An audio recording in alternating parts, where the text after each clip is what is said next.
The employment industry and work culture has changed, and I think it's going to be permanent. Job openings have remained high into January 2022 after a year of record high worker shortages. The media is blaming the tight employment market on people who don't want to work or low wages. But that's not entirely honest. In this video, I'm going to talk about the future of employment and the workforce industry, how it's changed since COVID, and how it's going to keep changing in the future. If you watch my channel and are subscribed, you want to be the first to adapt to these changes. So in this video, I'm going to talk about how the employment industry is changing and how you can make sure that you get on the right side. Let's get back to work. Get back to work. America is back to work. So the Great Resignation, I'm sure you've heard about it. Initially, after quarantine, many businesses had to mass lay off employees because they had to close down their doors or had a sudden lack of income. These companies laid off millions of people, put hiring and wage increases on hold, but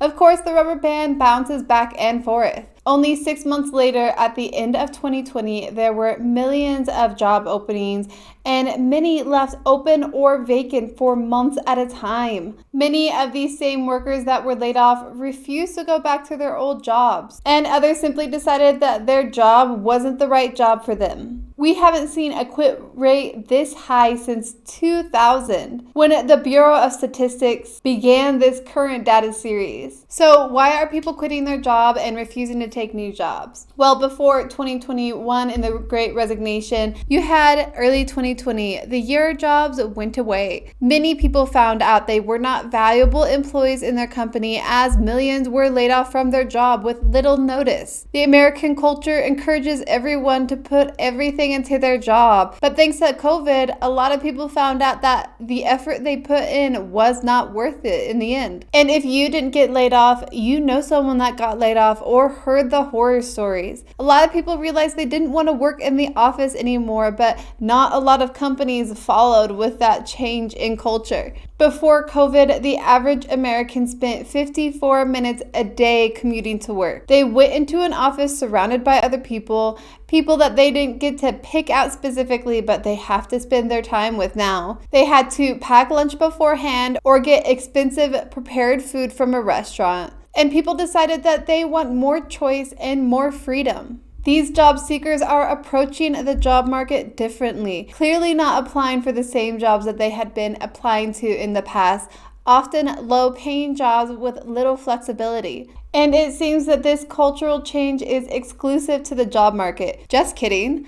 The golf industry crashed because of a lack of interest in golf. Taxi cabs have been struggling ever since Uber, and the teen magazine industry is essentially extinct since social media has taken reign. And the job-seeking industry is changing with the times just like any other industry. The current hiring system once worked well, a time when most jobs came with retirement packages and benefits. Back when gas cost less than $2 at the tank. Over time, our economy was built on the need for college degrees. This created an employment application process that is very similar to most college admissions processes. You make a resume, you talk about why you're so interested in the job, you talk about the amazing things you do in your free time and your current skills, and you hope to be accepted by letter or phone call. Some reports show that 65% of job postings require some sort of degree, and in 2017, 9 out of 10 jobs required a college degree. But when you talk to a lot of college-age adults, many of them, particularly men, are skipping the college route. Studies show that more than half of Gen Zers find a YouTube account with over 100,000 subscribers more valuable than a college degree. Gen Z has joined the job market just in time for COVID and the coming economic crash. 61% of Gen Zers in high school say that they would rather be an entrepreneur than employee, and even 46% of Gen Zers in college say the same thing. In the past, higher earning jobs required a college degree, but that is simply not true. There are a lot of jobs out there requiring a master's degree that pay less than $50,000 a year. And Gen Z is starting to notice, looking towards entrepreneurship, possibly online or through social media, as a path to future success rather than the regular college route. And this will surely impact the employment process. As these Gen Zers and Millennials grow their businesses, they are bound to need employees, need to hire employees and qualify them. And many people who rise the ranks into senior positions often do not require college degrees for the jobs that they are hiring for themselves. It's obvious that the Great Resignation has caused a change in people's attitudes and what they want from work, and people's attitudes towards college are changing. But before COVID, it was the gig economy that was set to change the employment market more than ever. Some examples of gig work can be Uber, Airbnb, Fiverr, and Lyft. These companies have provided online platforms for people to make money at their own pace. Anyone picking up a gig on Fiverr gets to decide, do they get to work from home, when is the job due, and how much are they going to make from it. And the gig economy generates $204 billion a year and is expected to grow by 17% by 2023.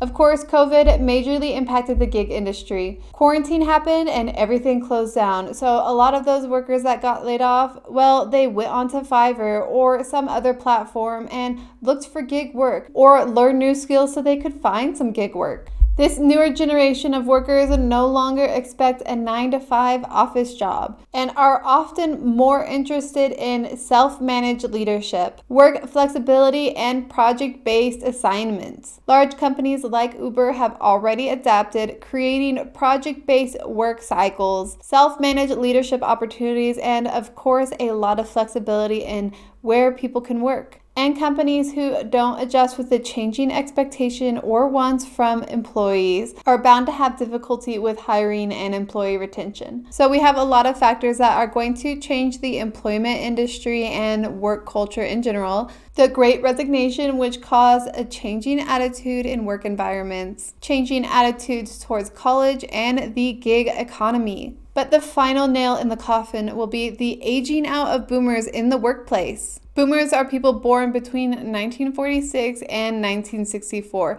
But it wasn't until 2019 did millennials finally outpace the boomer population in terms of numbers. There is an entire generation between those groups. But it took so long that the boomers had to age out before another generation could cap their numbers. And historically, boomers have taken up a lot of place in the workforce. A quick glance at the data shows why baby boomers retiring will create a headache for companies unless an organization tilts towards the younger generation. According to data, 1/3 of the workforce are baby boomers. That's around 41 million workers. While millennials beat out boomers with 56 million, there is a huge gap in skill and knowledge. With at the least a 20-year gap between the generations, it is unavoidable that a lot of senior seats in companies and industries will become vacant quickly as the boomers age out. And if you are on the job search, you might be seeing the effects. Entry-level jobs are harder to get than ever. Some entry-level job postings can get 200 applicants in just one day, especially if they offer a good salary or benefits. But senior level positions are hard to fill. Not a lot of people have experience, and those that do have a lot of options, so they can be picky. A lot of knowledge and skill needs to be transferred in a way never seen before. The work environment will need to adapt to these changes, or companies will simply not be able to survive. The steps up the ladder to management may need to shorten, or the apprentice role may need to come back into society. But that is my video. How do you think that the employment industry and work culture will change with these influences? Or how do you think that the skill knowledge gap will play out as the baby boomers finally retire? Let me know your thoughts in the comments below. Please like this video so other people like you can find it, and subscribe to my channel if this topic was at all interesting to you. Thanks for watching my video, and I hope to see you in the next one.